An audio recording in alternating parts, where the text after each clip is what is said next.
if I may, I'll actually give you a bit of an extreme example. I decided, why limit myself to having one AI assistant when there's really nothing holding you back from having 1,000 custom GPTs, each with a different persona. Hello and welcome to the first episode of Season 2 of the Paid Media Lab. My name is James, I'm the content lead here at Lunio, and to launch the season, I'm speaking with Frederick Vallaeys, CEO of Optmyzr. I'm sure many of you will already know Fred, as he's been one of the leading voices in the paid media industry for more than a decade now. But by way of a quick introduction, Fred was one of the first 500 employees of Google, where he spent 10 years building up their ads business, and he also played an instrumental role in the development of the quality score feature. Since founding Optmyzr in 2013, Fred has delivered keynote talks at pretty much every major paid media conference out there, including SMX Advanced and HeroConf. He also hosts his own bi-monthly podcast called PPC Town Hall, where he speaks to some of the best and brightest minds about the latest developments at the cutting edge of performance marketing, which I recommend you check out if you haven't already. Earlier this year, he was also ranked as the #1 most influential PPC expert in the list put together by the team at PPCSurvey.com. So all that to say, Fred is truly one of the titans of this industry, and on top of that, he's also a very humble and down-to-earth person, which I think comes across in the content he creates and the work he does to support the wider PPC community. If you follow him already, you'll know that Fred is very interested in automation, scripts, and ChatGPT, and he's written extensively on those subjects for the Optmyzr blog and publications such as Search Engine Land. So that's what this episode is all about. We dive deep into all the different ways you can use ChatGPT to streamline and accelerate PPC workflows, from refining ad copy to analyzing performance data. It was a real honor to speak with Fred, and I hope you find this conversation as useful and interesting as I did. Fred, welcome to the Paid Media Lab. It's great to have you on. How are things with you today? I'm doing well. Thanks for having me on, James. It's good to be here. Well, I really appreciate you being up early for us this morning, Fred. And I just want to start off by saying congratulations on being voted the #1 most influential PPC expert in the 2025 rankings put together by the team over at PPCSurvey.com. I think this was the second year that you topped the list, and I think it's testament to the prominence of your voice within the PPC community and all the work that you do to support the learning and development of the rest of the community. So I wanted to say thank you for that up front. Yeah, no, thank you to everyone who voted. And just to be completely clear, I wasn't actually voted #1. So by the number of votes, I think I was #7 on the list, because I didn't actually solicit any votes. But they looked at sort of the channels of influence that people have. And I think I checked a lot of the boxes in terms of books instead of in terms of podcast, video channel, social media. So thanks to that, I do seem to have a voice and people listen, but I also really like sharing what's interesting and what's new, and try to be a little bit more on the cutting edge. And so definitely appreciate that it resonates with people and that it helps them. Yeah, 100%. And on season 1 of this show, of the Paid Media Lab, we interviewed Nava Hopkins, who works alongside you at Optmyzr, and she also features in the top 10 list of influential PPC experts. And that was a really great episode where Nava explained how you can use DSA campaigns for competitor intelligence research without having to spend anything. So if you're listening to this episode, I highly recommend checking out that one with Nava afterwards. I also saw on LinkedIn, Fred, that you'll be speaking at the PerformanceMCR event on June 25th at Bridgewater Hall here in Manchester, just down the road from our office, which is an incredible venue. And that event is organized by Charlie Brennan. Shout out to Charlie. And anyone in the UK or from further afield, if you're listening to this and you're free on June 25th, there is still time to get yourself a ticket to hear from Frederick and an incredible lineup of other speakers too. I can't promise that you're going to get the sunshine even in June here in Manchester, but it is going to be a great event. Fred, have you ever been to Manchester before, and can you let people maybe have an insight about what you'll be covering in your talk there? Yeah, so no, I've never been to Manchester before, and I've made it as far as London when I come to the UK, but generally that's where I get stuck. And there's a lot of events there, right? So generally that works out. I've had invites to other locations. But this summer it worked out because I'm actually going to be spending some time in Austria with my family. and so it's a quick hop over from Vienna to Manchester. And besides that, I'm a fan of one of the two football teams in Manchester. I'm not sure I'm allowed to say which one, but so I'm excited to be there for the first time as well. The main topic, as we said, we're going to focus today on how you can integrate ChatGPT and other LLMs into daily PPC management to save a lot of hours of otherwise manual work, kind of freeing you up to focus on higher impact activities and strategy. And there's certainly a lot of different applications there, which we're going to get into in this conversation. Can you maybe talk us through a list of PPC tasks that you feel are best suited for ChatGPT to assist with? And in this context, I'm talking about ChatGPT as it exists today in 2025, when things are quite different from how they were back in 2022. Yeah, I mean, there's a lot of things you can do. And so I've given presentations on this that people can reference, but anything from keyword development, ad group structuring, ad text generation, feed cleanup. And these are all sort of the basic tasks where you think very much about semantic relevance of things, generating words. So that's kind of like the simple basic stuff that I think most people probably have experimented with at some level. Where I think it gets a bit more interesting for me is the data analysis portion. So doing things like give me a seasonality analysis of my data. Now that's a statistical, it's not complicated. Like there's a very well-defined structure for how you would do a seasonality breakdown, but the reality is that most PPC people or SEOs probably have never done this. They probably didn't study statistics in college. Yet here you can go to the system and you can say, write the code for me and do the analysis for me, and it takes less than 5 minutes. Right. So it opens up entirely new channels of statistical analysis, which may make you smarter and guide you to make better decisions. And then for those decisions, it may say, okay, well, now you need a new set of keywords. So great. And then you can do the simple stuff again. And then it gets to the next level, which is now let's script this. Now let's make sure that I don't even have to go and do this manually on a quarterly basis, but there's some script that just pulls the data in, puts it in the right place, spits out the analysis and puts it in my email. And better yet, actually make the change directly back into the Google Ads account. So scripting, I think, is an amazing capability for it. And where we're seeing the newer stuff is certainly in the video generation, the image generation.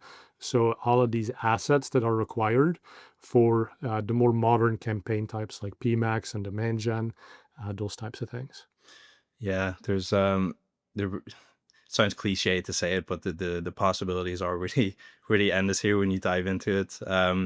Just to I'm thinking about how a lot of people interact with ChatGPT and other LLMs. Obviously, it's great if you can get to the point where you can script things and you're not having to manually prompt the system to get what you need. But to think about, a lot of people do spend a lot of time now working on prompts and figuring out how can I get it to give me the best possible output. Is there any general advice from all the experience and work that you've done with ChatGPT when it comes to writing prompts and trying to steer the LLM in the right direction and kind of give it what you're really looking for in the output? Yeah, I mean, there's a couple of layers to that. So the first thing that I thought was really interesting that someone explained to me was the fact that you think of this LLM as having all the world's knowledge. And so if you ask it a generic question, it can go into any pocket of knowledge to answer that question. And so the more that your prompt restricts what you're asking for, the more you put boundaries on what it's supposed to do, that basically steers it to a pocket of knowledge and forces it to be more creative in the way that it responds. So it, sometimes I think of an LLM as like my assistant or my intern. And when you talk to an intern, you're like, well, I want to ask him something, but I don't want to be too difficult, right? Because then they're not going to be able to do it. They're going to take too much time. With an LLM, that's not the case. Like, give it a challenging thing, and that's what it thrives on. That's what's going to get you a better output. So steer it in that direction. That's one. And then the other thing, I use custom GPTs quite a bit. So customized prompt. So I tell it who I am, what I care about, so that I don't have to keep reprompting it and laying out the basics. And I think one thing for agencies is build a custom GPT for every client that you have. And within that customization set, explain how much does this client know about SEO or PPC? What have they tried in the past? What are their brand guidelines? And so now when you interact with that LLM, it's going to come back with a response that's crafted for that individual based on the level of knowledge they have, based on the preferences that they have. And you're going to have to do much less tweaking down the line to get it to give you a good output. So that's another prompting tip that I think people could definitely take. And then if I may, I'll actually give you a bit of an extreme example Love it. of that. And so I decided, why limit myself to having one AI assistant when there's really nothing holding you back from having 1,000 custom GPTs, each with a different persona.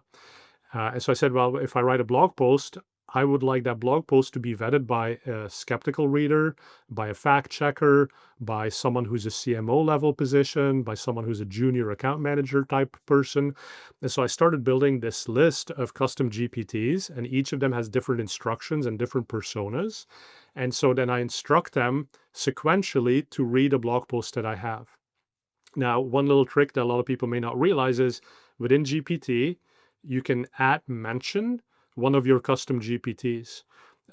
So if people have different custom GPTs, sometimes what they do is they go to that specific custom GPT to do one task, and then they go to a different custom GPT to do another task.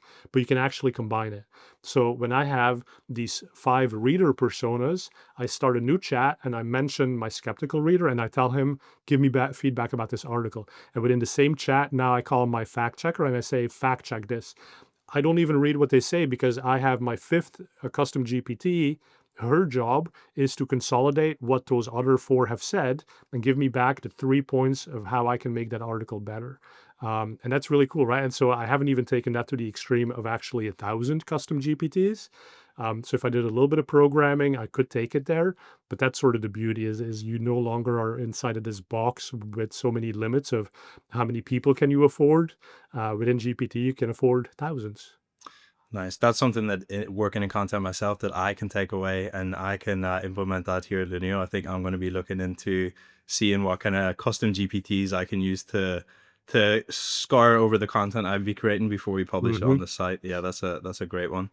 One of the other things that has came up on previous podcasts and other discussions that I've had with other performance marketers around ChatGPT and maybe some of the downsides or limitations is when it comes to things like ad copy or keyword research. There's a kind of feeling that, okay, if we rely heavily on ChatGPT, is this just going to result in me having mediocre ad copy that's less creative than it could be, or kind of more on the nose, more obvious keyword targeting that already has super high competition? Is that just a case of the prompts haven't been good enough, or you haven't worked well enough there? Or do you think there is a real risk to being over-reliant on ChatGPT in those kind of creative areas? I mean, I think it creates a long-term risk. And so when I worked at Google, we had this project. It was called AdLibs, so a play on the game Mad Libs.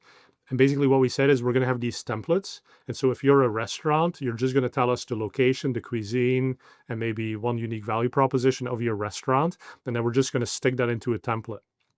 And so thousands of restaurants start doing this. And the next thing you know, you search for any restaurant on Google and all of the ads look almost exactly the same because they follow the same template and it's just a different cuisine put in.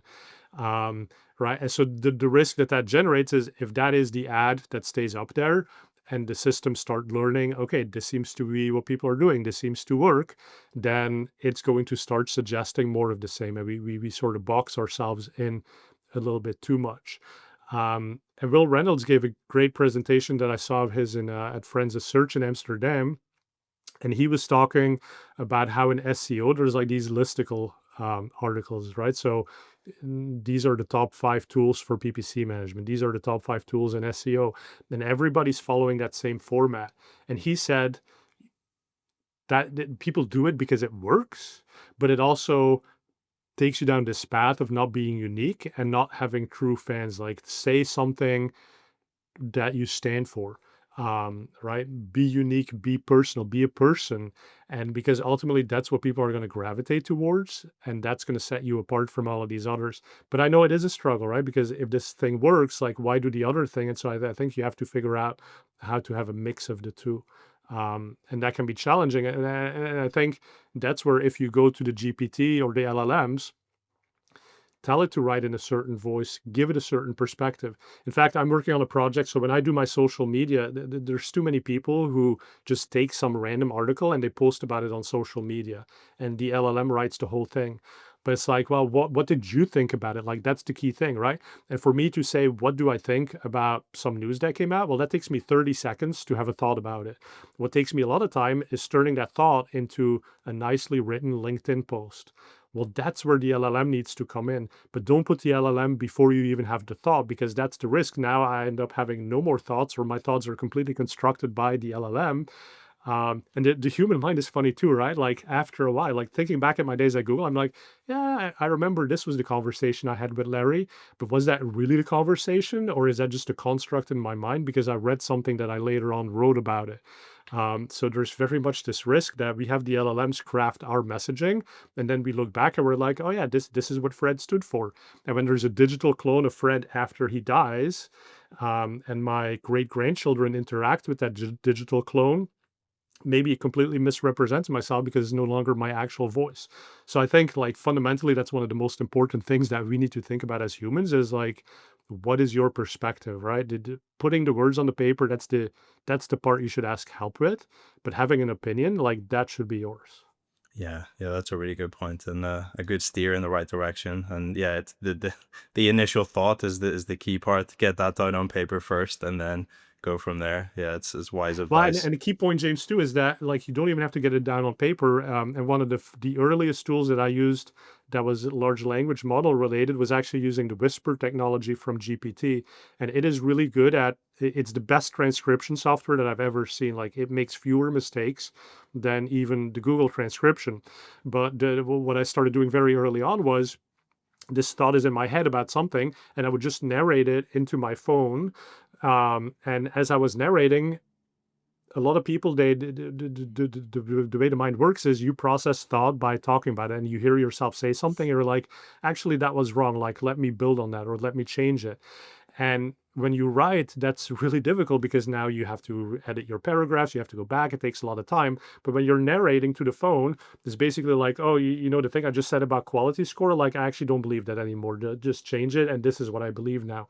You give that to ChatGPT, the transcript, it's going to do a perfect cleanup because it understands that you said you changed your mind, and it's going to stick with the thing that you eventually came up with. And so instead of even spending 5 minutes writing down what is your thought, like, take 30 seconds, narrate it, have GPT make sense of whatever mumbo jumbo's in your brain. And then that cleaned up version goes to the LLM, and that produces the content. And boom, because I've written like hundreds of blog posts, it actually knows my voice and it writes it perfectly in my voice. It's amazing. It really is. It is amazing. I've never used any transcription apps myself, but I'm just amazed at how good transcription has gotten. Like you said, it's super Yeah. impressive. And if people, Go ahead. sorry to interrupt, but if people want an app, so I use Talk Notes. It's on the App Store. Talk Notes. It's very cheap. It does a really good job. Now, if people don't want to pay for it, v0.dev, again, 3 prompts or something, it'll build that app for you. You'll just stick in your API key and you just pay for usage. So that would be a fun experiment to see, like, can you actually build something like this yourself? Which I challenge everyone here. I think you actually can. So there you go. The challenge has been thrown down. You should try that and see what happens. One of the things that you touched on earlier, in relation to working with ChatGPT and kind of feeding it data, and whether that's PPC performance data or other numbers that you have collected. A lot of people I've heard prefer to use Claude for this kind of stuff, but ChatGPT is good at this as well. Are there any bits of advice or tips that you would give people when it comes to working with data and feeding numbers and trying to do kind of statistical analysis through LLMs? Yeah, so check out my post in April on Search Engine Land. it's about this topic. So how do you bring your own data to make the LLMs give you better responses? And back in the earliest days, that really, it often meant putting the data inside of the prompt, which was very limiting, right? If you had a big data set from SEO or PPC, you just couldn't put it all in. So you had to choose what to give it first. And then they started allowing the uploads of big CSV files, PDF files. So that was the next way to do it. Now, nowadays, within GPT, they have what they call actions. Actions are kind of like APIs for large language models, so that you teach the LLM how does the API work. And an API is, of course, like a technical framework for sites to talk to each other, for them to share data between each other. But the abstraction that the LLM does is it says, okay, I understand how to talk to this other website in a technical manner, but now you, Fred, you can talk to me in the natural chat way that you have been doing. And me, the LLM, I'll figure out how to construct it into an API call to get you the data you need. So something as simple as like, can I ask an LLM, what is the current temperature in Paris? Like, no, it doesn't have an answer because it needs a data set of what is the actual current temperature. So through an action, you can build that to your data set. And it's pulling the data in, but you can also push data back. So you can say, oh, well, if the temperature is higher than 20 degrees, let me change my ad campaign and let me enable my hot weather campaign for Paris. So it's a two-way thing. Now, the thing about this is that with actions, it's still very deterministic programming. So you kind of have to understand as a user, which custom GPT am I going to use that happens to have the actions necessary for me to achieve my task. And one of the beauties of large language models is that it's everything. You don't have to decide ahead of time what you want it to do. So if you say, analyze my account and tell me what I should have done better. Well, why do you have to choose whether you look at keyword performance or ad text performance or bid performance? Like, why not let the machine decide this? But that's difficult because now the machine needs to have actions for all of these things. And so it's again limiting because it's deterministic programming. There's a new technology that Anthropic has put out there. It's called MCP, Model Context Protocol, which is kind of like think of it as APIs for large language models. And the beauty is that they can access any API they think they need on the fly. So just like you can have a conversation that goes in any direction, it can by itself decide, okay, well, Fred just asked me about account performance, so maybe let me start with the campaign level data. And then it sees something within that, and then it goes one level deeper. But it does that on the fly. It chooses what to use so long as those data connectors exist. And so there was a great demo video. I think it was from Mike Rhodes on LinkedIn. He did an example where he was using these MCPs to do an account audit. Now, all of that ends up still being somewhat technical. It's still quite difficult to do this. But if someone wants the easy button, I'll do a little pitch here for Optmyzr. So we have in Optmyzr what we call Sidekick, and it works exactly the same way. So it can on the fly decide which data set needs to be pulled in. We give it to Google Ads data, and then we layer in the Optmyzr philosophy on how we should optimize things, what opportunities exist. And then we give you back the human response, which you can either share with your client through a report, or you can act on it right there in the interface and actually make those changes. But those are some of the more modern ways that we're seeing to connect with data. Nice. Yeah, that's a really cool sidekick tool there. And yeah, it's kind of blowing my mind speaking to you, Fred, and seeing about all the different possible applications of this. You've really gone super deep on this. There's a lot we've covered in this conversation, but in the interest of time, I'm just going to bring it to two final questions. So my first question would be, are there any tasks or activities where you would advise against using ChatGPT, or at least where you're going to have to say, okay, we need to be careful here? Or are those days behind us now where there's really not many tasks where you wouldn't benefit from incorporating an LLM into the process? Let's equate it back to humans, right? So you hire humans on your team to do tasks for you. Usually you always have some layer of validation of what they do. And I think it's the same with machines. Like, this is not something where you can just give it a task and 100% blindly trust that whatever they do is good enough. And good enough could be the quality of writing, but it could also be the quality of data that they've used. And so I think if you put in place some of these MCPs and actions, that grounds the system in actual data. So it guarantees that their insights are going to be much more reliable. Not 100% accurate, but much more reliable. So that's one place to start. But the framework that I usually put in place is sort of like this. Think of LLMs as enabling you to have three outcomes. The first is you get it to do your existing work faster. And the beauty here is that you can tell it to do your work. You know how to prompt for that. And you can look at the output. And because you've done this work 1,000 times yourself before, you can very quickly pick up on potential mistakes or errors in the strategy that the tool took.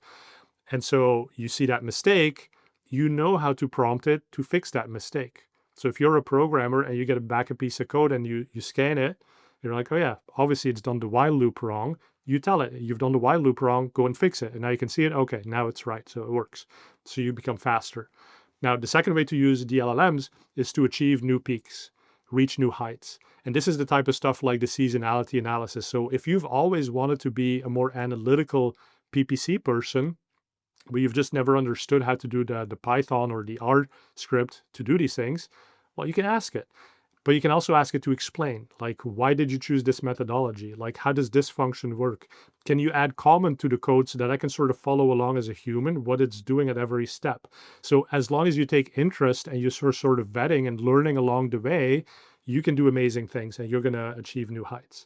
Now, the third way is the one where you say, do the seasonality analysis, put it into a screenshot, and I copy paste, I send it to my boss, and my boss looks at it and is like, this is completely wrong, because you took no interest. You just tried to take a shortcut, and that's going to lead to potential failure at some point. So that's where you have to be careful. So I think these LLMs, they can do almost anything, but you have to be there to look at what they're doing and how they're doing it, and sometimes challenge them.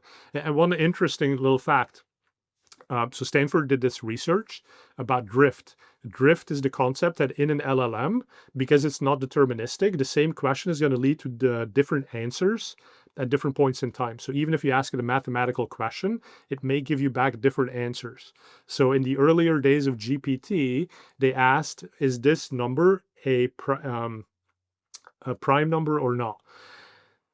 It got it right 80% of the time, the latest model in the beginning, and 3 months later, it had gone down to about 50% correctness, whereas the older model had actually gained in the number of times it was correct.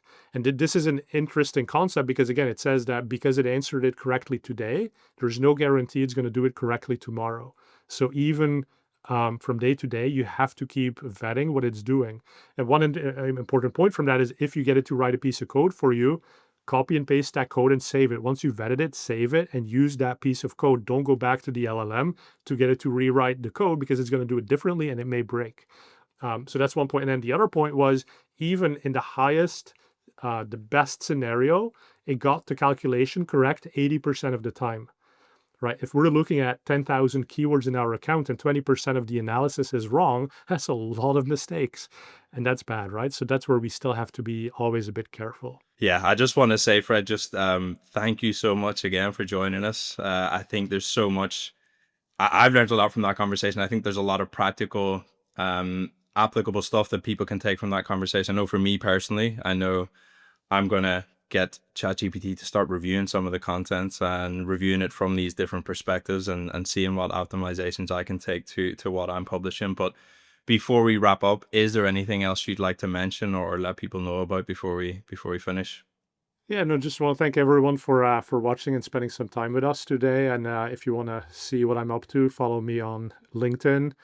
That's the primary platform where I post updates. And if you're interested in Optmyzr, we got a 2-week free trial. So would love it for people to test that out and gain back some time in your PPC management that you can then be more strategic with, or just start your weekend a couple of hours early.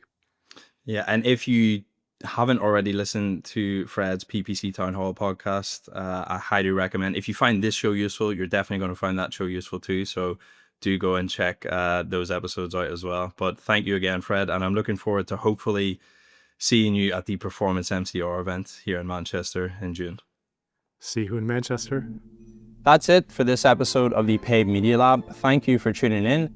If you found it helpful, Hit the subscribe button to get the next episode as soon as it's released.